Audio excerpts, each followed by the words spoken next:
Dans cette vidéo, c'est la fin de la deuxième page de cours quotient proportionnalité, le paragraphe grand 2, exemple 2, exemple 3. Donc dans les deux exercices, on donne un tableau à deux lignes qui est entièrement complété. On a des nombres dans toutes les cases. Et en fait, la question, et ce que ça vous apprend à faire, c'est vérifier si c'est un tableau de proportionnalité ou pas. En fait, c'est ça le but de ces deux exemples-là. Donc, compétences à maîtriser. On donne un tableau de nombres à deux lignes avec un certain nombre de colonnes. Et comment est-ce qu'on fait pour vérifier si c'est un tableau de proportionnalité? Donc, exemple 2, ça part d'un exemple concret à une station-service, donc une station essence.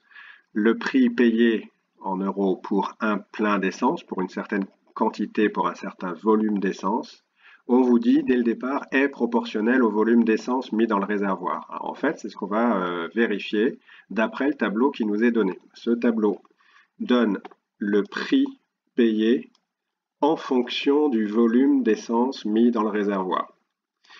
D'après ce tableau, quand on achète 1 litre d'essence, on paye 1,40 €. Quand on achète 5 litres d'essence, on paye 7 €.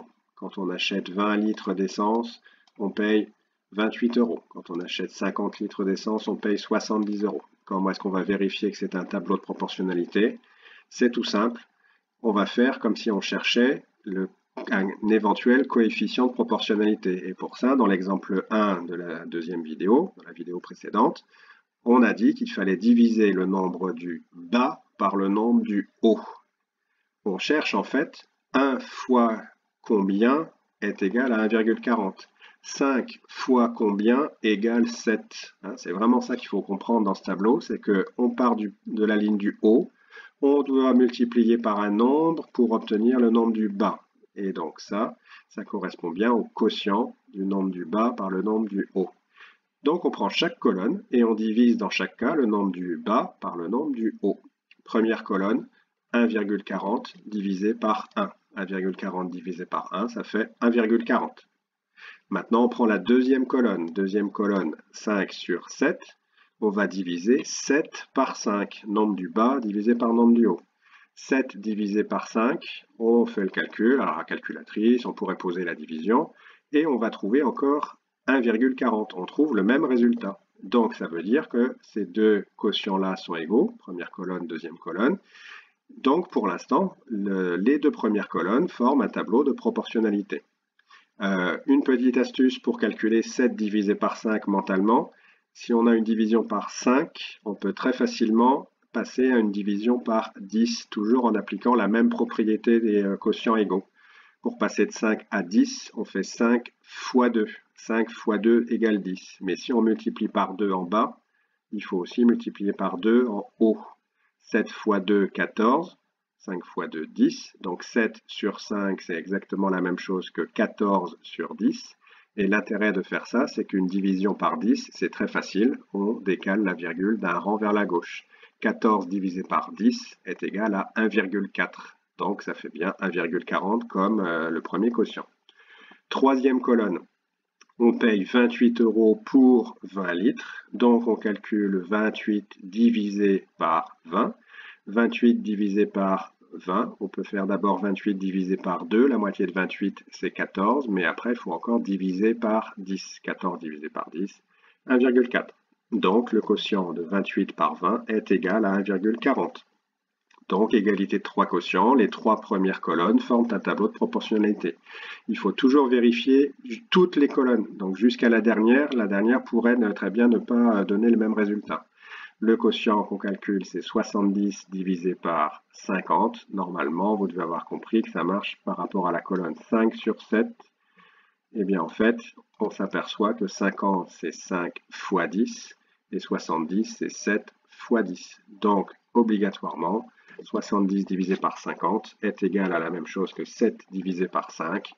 Donc, tous ces quotients sont égaux, et ils sont égaux à 1,40. Ce nombre 1,40 qu'on trouve en calculant les 4 divisions qui correspondent aux 4 colonnes, c'est ce qu'on appelle le coefficient de proportionnalité du tableau. Donc c'est pour ça qu'on peut tracer une bulle fléchée qui part du haut, qui se dirige vers le bas, et dans cette bulle fléchée, on va écrire multiplié par 1,40. 1 fois 1,40 égale 1,40. 5 fois 1,40 est égal à 7, parce que 7 divisé par 5 égale 1,40, etc. Ce coefficient-là, qui fait fonctionner notre tableau, ce coefficient de proportionnalité, par rapport au problème, à l'énoncé, c'est ce qu'on appelle le prix au litre.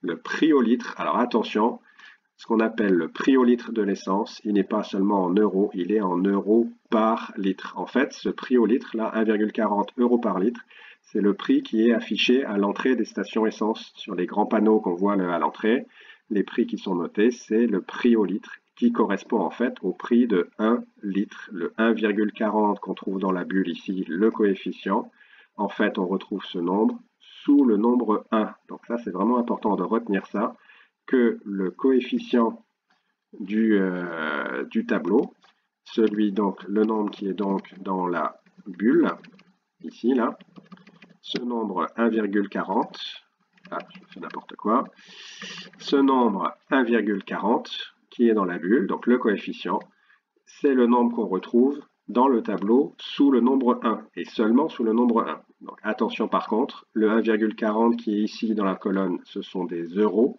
parce que ça correspond au prix de 1 litre. 1 litre coûte 1,40 euros. Par contre, celui qui est dans la bulle, ici, ce ne sont pas des euros, ce sont des euros par litre.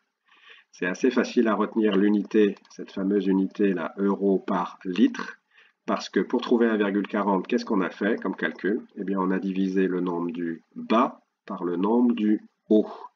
Donc, à chaque fois, nombre du haut, ce sont nombre du bas, pardon, ce sont des euros, et nombre du bas, ce sont des litres. Donc on a divisé des euros par des litres. Ça donne bien des euros par litre. Exemple 3, qui va être assez rapide. Ce tableau qu'on vous donne, nous donne quoi? Eh bien, nous donne, deuxième ligne, la taille de quelqu'un en fonction de, première ligne, son âge. À 5 ans, Igor mesurait 1 mètre, c'est-à-dire 100 cm. À 10 ans, il mesurait 1 mètre 30. À 15 ans, il mesurait 1 mètre 80. Question, est-ce un tableau de proportionnalité? Normalement, on doit tout de suite dire non, c'est absurde, la taille de quelqu'un n'est pas proportionnelle à son âge. Si sa taille était proportionnelle à son âge, ça veut dire que si à 5 ans il mesurait 1 mètre, à 10 ans, 10 c'est 2 fois 5, il devrait mesurer 2 fois plus, c'est-à-dire 2 mètres. À 10 ans, on ne va pas mesurer 2 mètres. Pour le vérifier mathématiquement, qu'est-ce qu'on va faire? On va faire exactement les mêmes calculs que dans l'exemple 2. Première colonne, on va diviser le nombre du bas par le nombre du haut, 100 divisé par 5, pour trouver 5 fois combien fait 100. 5 fois combien fait 100? C'est 5 fois 20 qui fait 100, 5 fois 2, 10, 5 fois 20, 100. Donc, 100 divisé par 5, ça fait 20. Et dès la deuxième colonne, on voit bien que ça ne marche pas, puisqu'on cherche 10 fois quelque chose qui fait 130. 10 fois 13 égale 130. 130 divisé par 10, ça fait 13. On n'a donc pas trouvé le même nombre. Quand on divise le nombre du bas par le nombre du haut dans la première colonne, ou quand on fait la même chose dans la deuxième colonne. Donc en fait, c'est inutile de chercher dans la troisième colonne, puisqu'il suffit que ça ne fonctionne pas pour 2 colonnes pour dire que ce tableau n'est pas un tableau de proportionnalité. On peut quand même faire le calcul. 15 fois combien fait 180? Alors ça, c'est un peu compliqué de trouver de tête. Donc on fait la division. 180 divisé par 15, ça donne 12.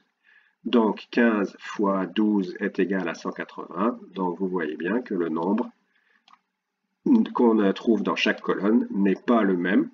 Donc ce tableau n'est pas un tableau de proportionnalité. On dit aussi que la taille de quelqu'un n'est pas proportionnelle à son âge. On pourrait faire la même chose avec la pointure de pied, de chaussure par exemple.